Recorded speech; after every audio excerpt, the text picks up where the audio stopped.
한 청년이 목사님을 찾아와서 그가 갖고 있는 교만에 대해서 상담을 요청했습니다.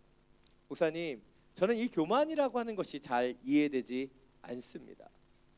우리가 우리의 능력으로 이룬 일들조차도 우리가 겸손해야 합니까?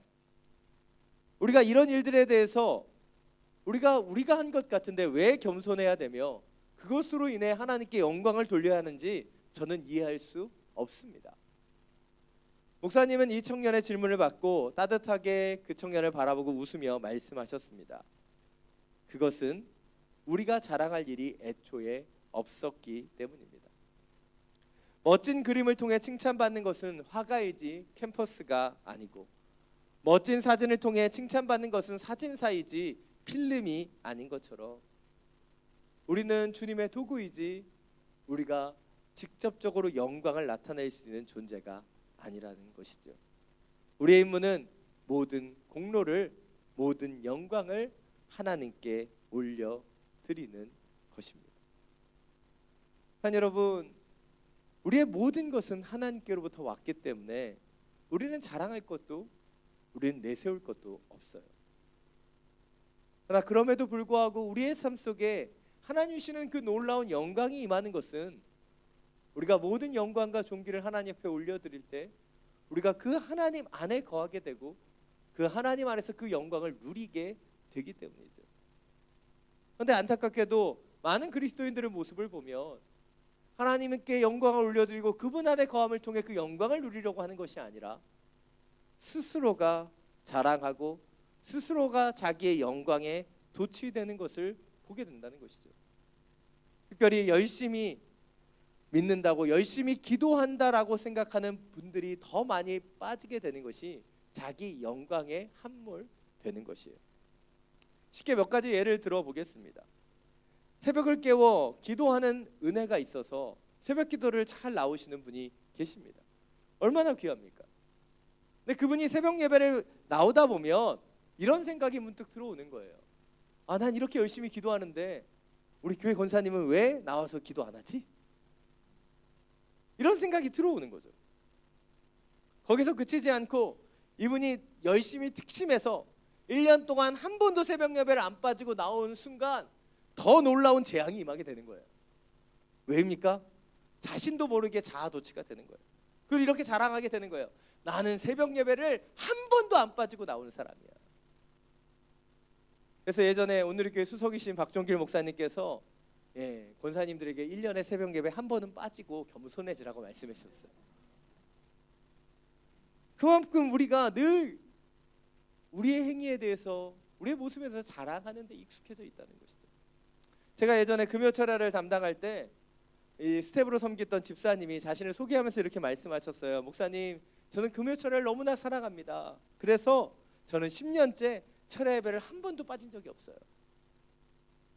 처음에 금요철야가 좋다는 그 이야기가 얼마나 은혜롭게 들렸는지 모릅니다. 근데 뒤에 가서 10년 동안 한 번도 빠진 적이 없다는 그 얘기를 들으면서 저는 그분의 교만이 느껴지기 시작했어요. 왜입니까? 우리는 주님의 은혜로 시작했지만 자꾸 하나님께 영광과 존귀를 올려드리기보다는 그 영광을 자신에게 돌리고자 하는 연약함 가운데 빠져들기 때문이죠. 분명히 은혜로 시작했는데 그 은혜를 넘어서서 이제 자기의 영광을 취하기 때문이에요. 제가 전에도 말씀드렸다시피 이 강단에서 설교한다는 것은 굉장히 위험한 일이에요. 왜입니까?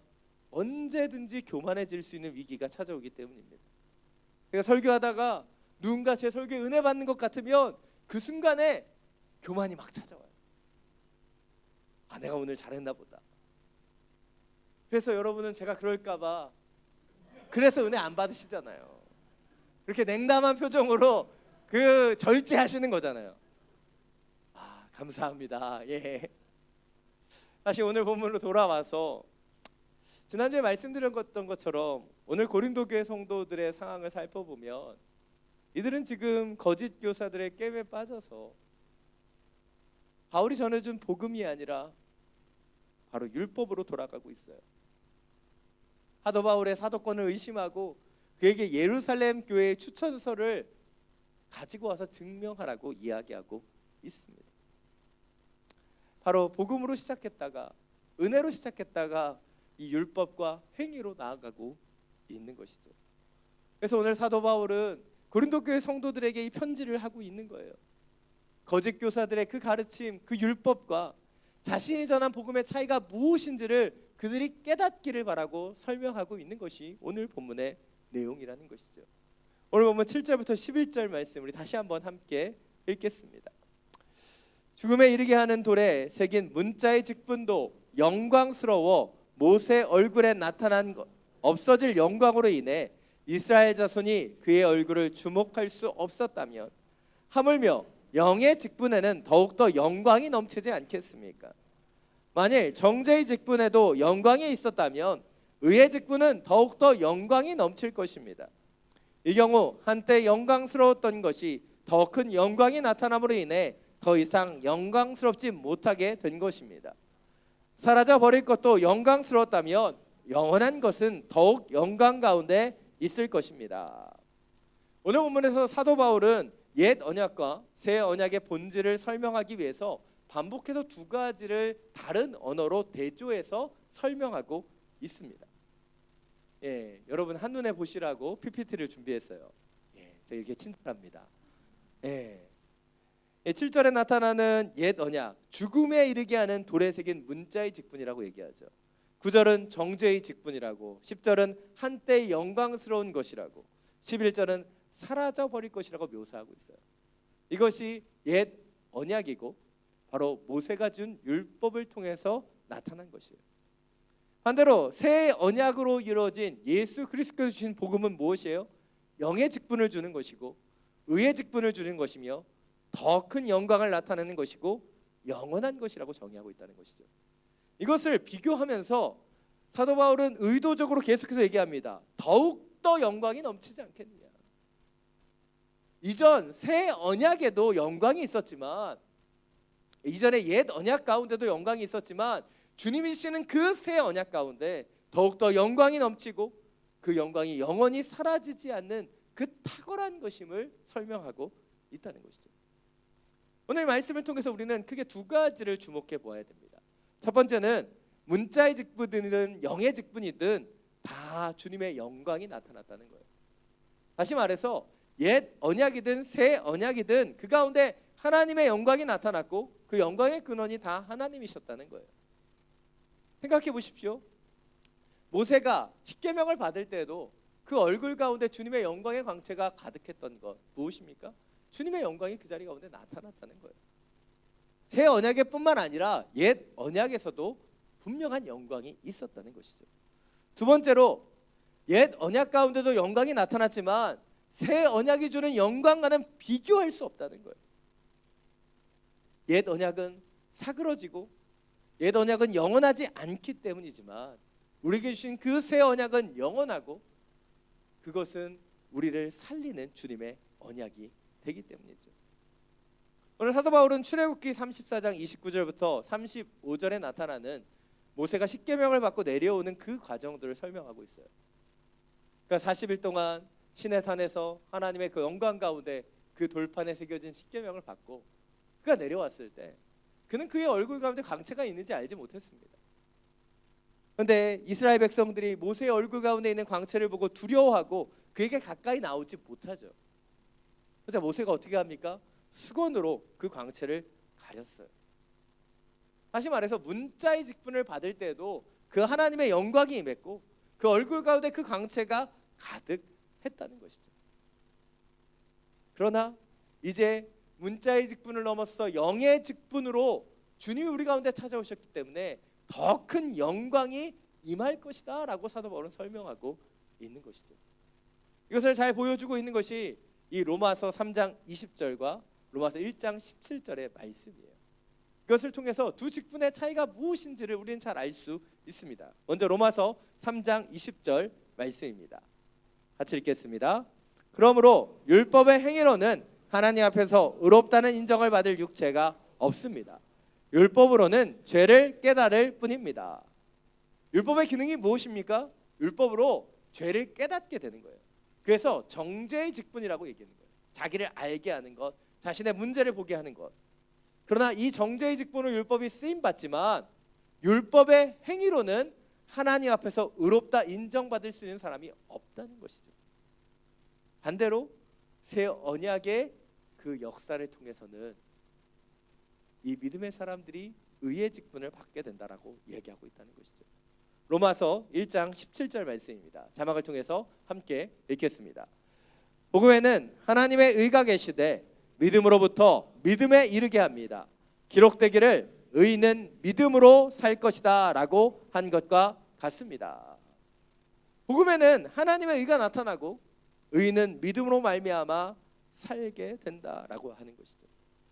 이것이 율법과 복음의 본질적인 차이예요. 율법은 모세가 그 십계명을 받을 때 임했던 광채와 같이 영광스러운 것이지만 사라져 버리는 것이죠. 그러나 예수 그리스도께서 오심을 통해 율법의 완성이고 율법의 마침이 되셨기 때문에 우리에게 주신 그 복음을 통해서 우리는 이제 율법을 넘어서서 복음으로 영원한 생명으로 나아갈 수 있게 된 것이에요. 그래서 오늘 보면 10절은 말합니다. 한때 영광스럽던 것이 더 큰 영광이 나타남으로 인해 더 이상 영광스럽지 못하게 된 것입니다. 옛 언약도 분명히 영광스러운 것이었지만 더 큰 영광인 새 언약을 통해서 이제 더 이상 그것이 영광을 받지 못한다라고 얘기하는 거예요. 예를 들어 보면 우리가 어두운 밤에 달이 밝게 뜨면요, 달빛을 통해서도 우리가 때때로는 이 물건을 볼 수도 있고 작은 도움을 받을 수도 있죠. 근데 새벽 미명이 다가와 태양이 뜨고 밝은 빛이 발하게 되면 우린 더 이상 달빛을 보지 않아요. 아니, 달의 형체조차도 사라져 버리는 것이죠. 오늘 새 언약을 통해서 주님이 주신 영광은 그런 것이에요. 이전에 달빛으로 돌아갈 필요가 없고 그 달빛에 비춰볼 필요가 없는 거예요. 오늘 우리는 그 태양이 뜨고 그 햇빛으로 우리에게 주신 그 복음에 주목해야 한다는 것이죠. 이런 좀 신학적인 얘기를 많이 했더니 여기저기서 쓰러지고 계십니다. 오늘도 제가 교만해지지 않도록 도와주신 여러분께 다시 한번 감사의 인사를 드립니다. 그렇다면 왜 사도 바울이 이 이야기를 강조하고 있는 것일까요? 지금 고린도 교회 성도들이 거짓 교사의 뺨에 그 꾀임에 빠져서 바로 옛 언약으로 돌아가고 있기 때문이에요. 그래서 그들에게 내가 너에게 선물로 준 그 복음, 새 언약이 무엇인지를 다시 한번 강조하고 있는 것입니다. 이것을 잘 보여주고 있는 것 고린도후서 3장 6절입니다. 자막을 통해서 함께 읽겠습니다. 그분은 우리로 하여금 문자가 아니라 영으로 말미암는 새 언약의 일꾼이 되기에 충분한 자격을 갖추도록 하셨습니다. 문자는 죽이는 것이요 영은 살리는 것이기 때문입니다. 그렇습니다. 문자는 죽이는 것이고 영은 살리는 것이에요. 문자의 직분 가운데 있으면 어떻게 되는 거예요? 비난하고 정죄하고 죽이는 거예요. 거짓 교사가 고린도 교회 안에 들어오자 고린도 교회 성도들은 어떻게 변했습니까? 그 거짓 교사의 영향력 가운데 그 문자의 직분을 가지고 바울의 사도권을 의심하는 거예요. 그들에게 예루살렘 추천장을 보여달라고 얘기하는 거예요. 비난하고 정죄하는 거예요. 그런데 반대로 복음의 직분을 가지고 새 언약의 일꾼인 사도 바울은 어떻게 하고 있어요? 우리가 고린도후서 2장에서 봤던 것처럼 드로아에서 복음의 기회가 열렸지만 그는 이 고린도 교회 성도들에게 온전히 그 복음을 다시 한번 전하기 위해 그는 마게도냐로 나아가는 거예요. 왜입니까? 영의 직분은 사람을 살리는 것 때문이죠. 이것이 오늘 첫 번째 포인트입니다. 옛 언약의 율법은 정죄와 비난을 가져오지만 새 언약의 복음은 우리의 영혼을 살리고 의롭게 하며 더 놀라운 영광으로 인도한다는 거예요. 한 여러분, 지금 여러분의 모습은 어떠한지 돌아보십시오. 나는 사람을 살리고 세우고 주님의 영광 가운데 나아가고 있는가? 아니면 지금 비난과 판단과 정죄 가운데 있는가? 같은 교회를 오랫동안 다닌 한 청년이 있었습니다. 근데 이 청년은 한 교회를 너무 또 오랫동안 다녔더니 설교가 더 이상 은혜되지 않는다고 생각이 들었어요. 그래서 결국 청년은 얼마 뒤에 설교를 잘하기로 소문난 근처의 교회로 교회를 옮겼습니다. 교회를 옮긴 뒤에 드린 첫 예배에서 이 청년은 너무나 큰 은혜를 받았어요. 역시 목사님의 설교가 너무 좋구나. 이전 목사님과는 차이가 있어. 근데 몇 달간 매 설교마다 큰 은혜를 받았지만 1년 정도 지나자 더 이상 그 목사님의 말씀도 은혜가 되지 않았습니다. 청년은 이렇게 생각했어요. 목사님의 미천이 드디어 떨어졌나 보다. 너무 적나라한 이야기인 것 같아요. 그렇게 생각하고 이 청년은 다시 주변에 있는 다른 대형교회로 옮겼습니다. 거기에서도 처음 몇 달간은 은혜가 넘쳤어요. 그러나 조금 시간이 흐르자 설교의 은혜가 사라지고 식상해지기 시작했어요. 그리고 그 청년은 그 이후로도 계속해서 새로운 말씀과 새로운 은혜를 찾아 교회를 옮겼다라고 합니다. 사랑 여러분, 만들어낸 이야기지만 왜 이 청년이 질리지 않는 은혜를 찾을 수 없었던 것일까요? 왜 그 청년은 새롭고 참신한 설교만을 구하며 나아갔던 것일까요? 그것은 이 청년은 예배를 통해서 예수 그리스도를 바라보았던 것이 아니라 참신한 설교의 패턴, 능숙한 목사님만을 보고 있었던 거예요. 우리가 이 자리에 나와서 예배 드리는 것은요, 우리가 재밌고 참신한 설교를 들으려고 하는 것이 아닙니다. 우리가 이곳에 나와 예배 드리는 것은 바로 예수 그리스도를 찬양하고 그분 앞에 영광 올려드리기 위한 것이고, 그분이 우리에게 부어주시는 그 영광으로 더 온전히 나아가길 원하기 때문이죠. 그런데 오늘 이 이야기에 나타난 이 청년은 새 언약의 영광을 바라보며 나아가지 못한 거예요. 왜입니까? 옛 언약의 영광 가운데 머물러 있었기 때문이죠. 아마 여러분 이렇게 생각하실 수 있을 것 같아요. 이 청년은 새 은혜를 구하고 참신한 말씀을 구했는데 왜 제가 이 청년이 옛 언약 가운데 머물렀다고 하는가? 제가 왜 그렇게 말씀드리는 것일까요? 겉으로는 새로운 것을 추구하고 참신한 말씀을 찾는 것 같았지만 그 중심에 뭐가 있어요? 예수님을 바라보고 예수님의 영광으로, 예수님의 은혜 가운데로 그 사랑으로 나아가는 모습이 있는 것이 아니라 설교를 판단하고 목사님을 정죄하는 그 안에 옛 율법의 모습들이 나타나기 때문에 그렇게 얘기하는 거예요. 여러분, 우리 예배가 은혜가 사라지고 있습니까? 그것은요, 제 책임이 아니라 여러분 책임이에요. 너무 면피하는 건가요? 근데 사실입니다. 여러분의 예배가 은혜가 되지 않는다면 여러분이 이 예배를 위한 예배자로 준비되지 않았기 때문입니다. 구약 레위기에서 가르쳐주는 제사는요, 제사장은 돕는 통로이지 모든 제물을 준비하고 그 예배를 준비하는 사람은 그 예배자예요. 근데 우리는 이 예배에 오면서도 그냥 내가 수동적으로 내가 더 많은 말씀을 듣고 더 은혜를 찾고 거기에 만족하기를 원하는 거예요. 근데 여러분 조금만 생각해 보십시오. 여러분이 좋은 설교를 듣기를 원하시고 좋은 말씀을 듣기 원하시면 굳이 여기까지 오실 필요가 없어요. 인터넷 몇 번 클릭하면 저 유명한 목사님 말씀 들을 수 있습니다. 그런데도 왜 여기 와 있어요? 우리가 단순히 그 말씀만을 듣는 것이 아니라 주 예수의 이름으로 모인 사람들이 함께 찬양하고 경배하며 주님을 바라보는 시간이기 때문이에요. 여러분, 저는 그 하나님을 바라보는 시간에 걸림돌이 되지 않기 위해 최선으로 노력하는 것이고, 여러분은 저에게 시선을 뺏기는 것이 아니라 하나님을 바라보고 하나님을 예배하며 그것을 찬양하는 예배자로 준비되어야 되는 거예요. 근데 우리는 이 예배의 자리에 나와서도 얼마나 불편한 게 많은지 모릅니다. 예배 나와 찬양하고 경배하면서도 불편해요. 내 옆에 있는 사람이 부시럭거려서 불편하고, 저 사람이 키가 커서 불편하고, 저 사람이 뭘 자꾸 씹는 것 같아 불편하고, 커피를 들고 와서 불편하고,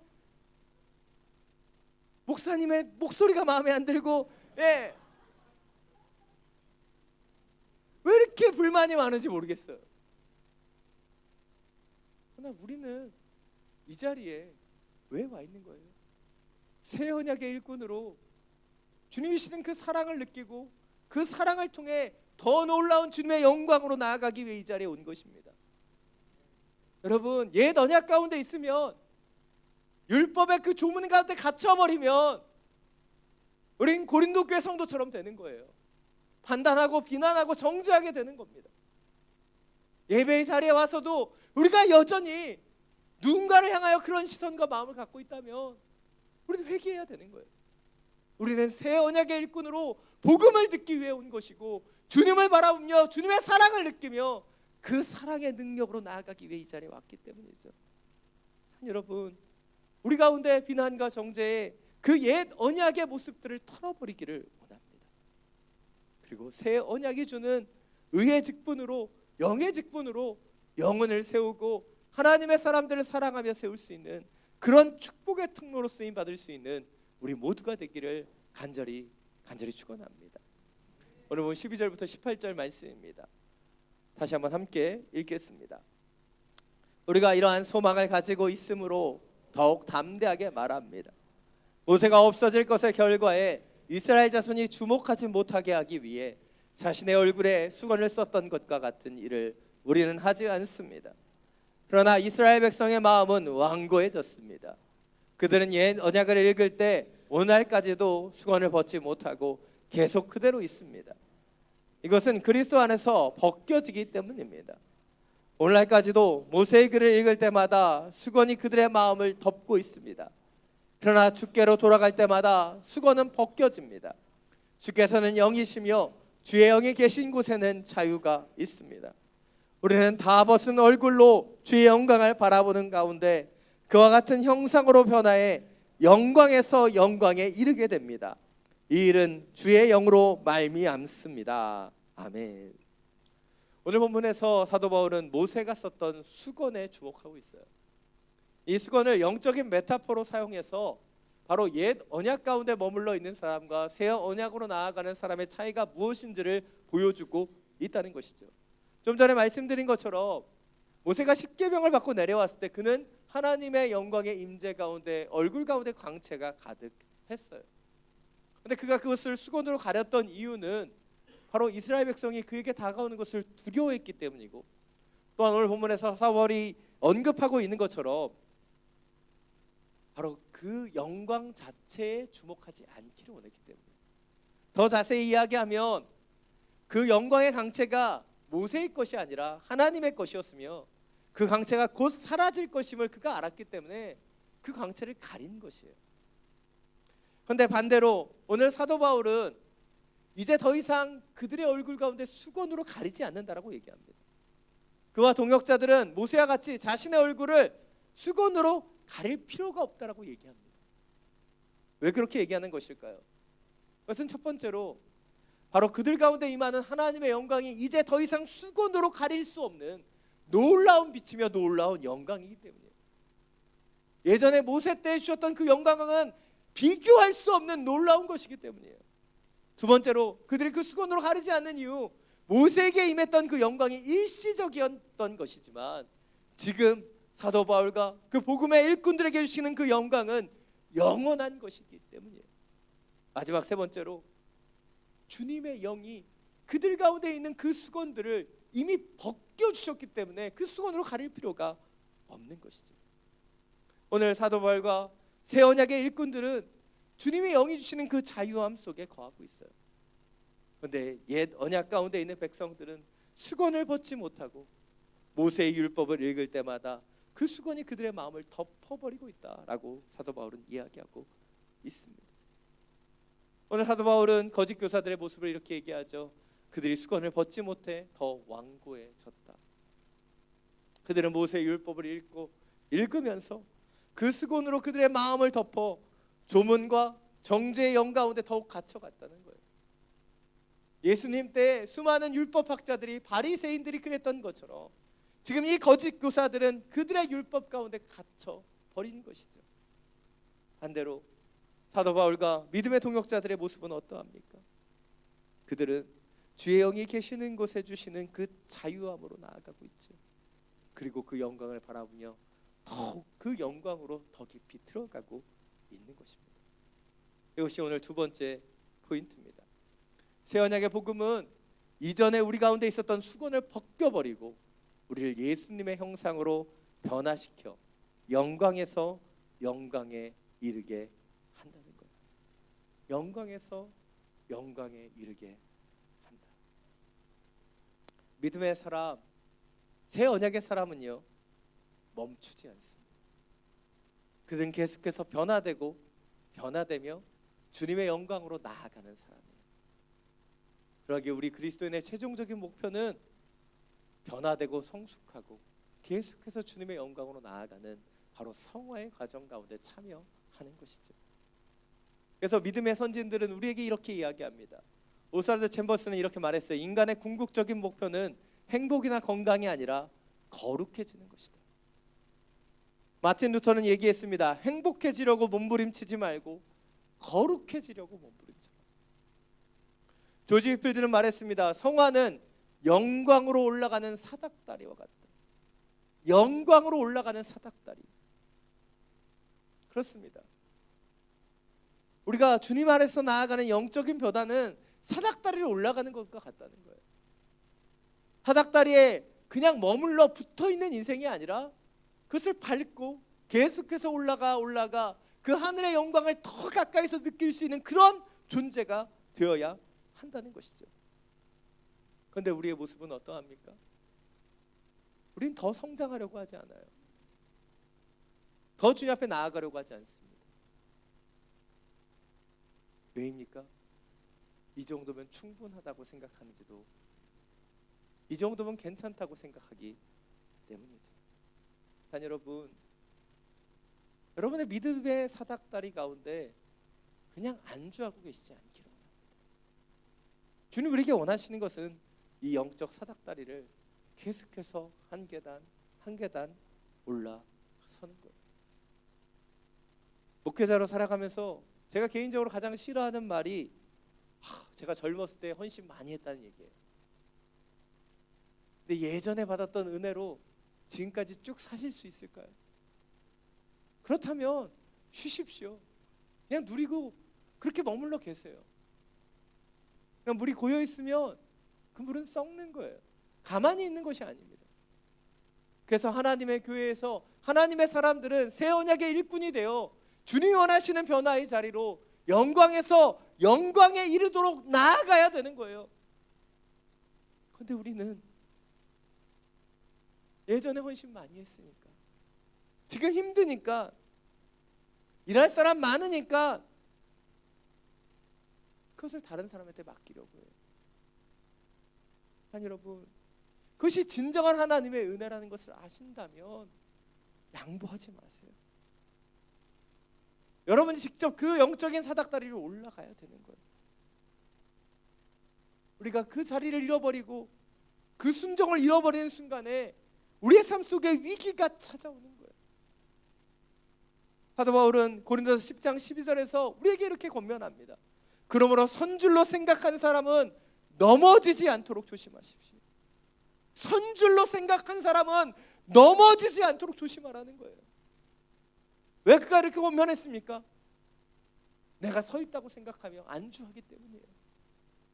이 정도면 괜찮다고, 이 정도면 충분하다고 그렇게 생각하며 더 하나님 앞에 나아가려고 하지 않기 때문이에요. 자 여러분, 우리는 옛 언약에 머물러서는 안 되는 거예요. 새 언약으로 나아가야 됩니다. 이전의 은혜 가운데 머물러 있어서는 안 돼요. 우리에게 주시는 그 새 은혜로 주님을 만나고 주님을 경험하며 주님께로 더 가까이 나아가기 위해 영적인 사닥다리를 올라가야 한다는 것이죠. 자 여러분, 어제보다 나은 오늘, 오늘보다 나은 내일을 만들기 위해 영적 사닥다리를 오르는 것을 멈추지 마십시오. 전 여러분에게 도전하기를 원합니다.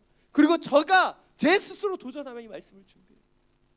왜냐하면 어제보다 나은 내가 되기 위해, 오늘보다 나은 내가 되기 위해 하나님 앞에서 영적인 여정을 계속해서 걸어가야 하기 때문이죠. 우리는 거주민이 아니라 순례자예요. 믿음으로 날마다 주님께로 나아가는 영적 순례를 멈춰서는 안 된다는 것입니다.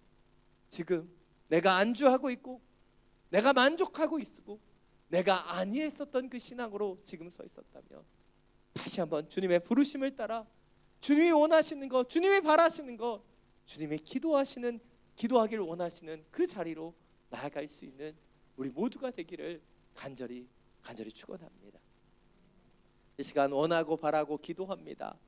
이 찬양을 함께 부를 텐데요, 이 찬양을 부르면서 내가 원하는 것과 내가 바라는 것, 내가 기도하는 것이 아니라 주님이 내게 원하시는 것, 주님이 내게 바라시는 것, 내게 기도하길 원하시는 것을 볼 수 있게 되기를 원합니다. 함께 찬양하겠습니다.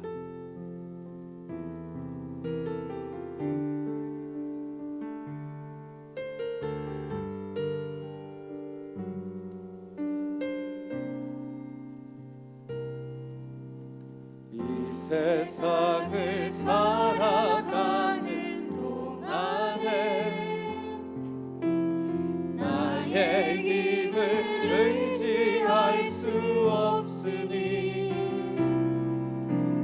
기도하고 낙심하지 말 것을 주께서 참 소망이 되시니 주의 길을 걸어가는 동안에 주의 길을 걸어가는 동안에 세상의 것 의지할 수 없으니 감사하고 낙심하지 말 것을 주께서 참 기쁨이 하나님의 꿈이 나의 비전이 되고 예수님의 성품이 나의 인격이 되고 성령님의 권능이 나의 능력이 되길 원하고 바라고 기도합니다. 하나님의 꿈이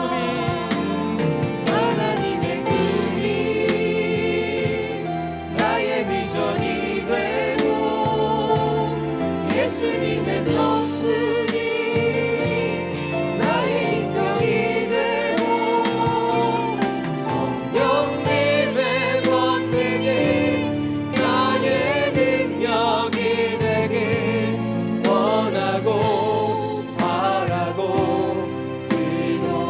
하나님의 꿈이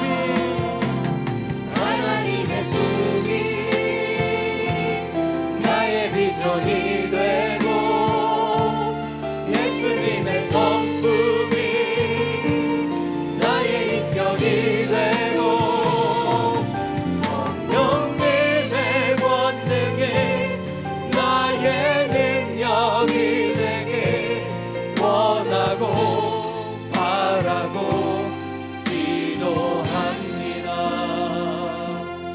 하나님의 꿈이 나의 비전이 되고 예수님의 성품이 나의 인격이 되고 성령님의 권능이 나의 능력이 되길 원하고 바라고 기도합니다.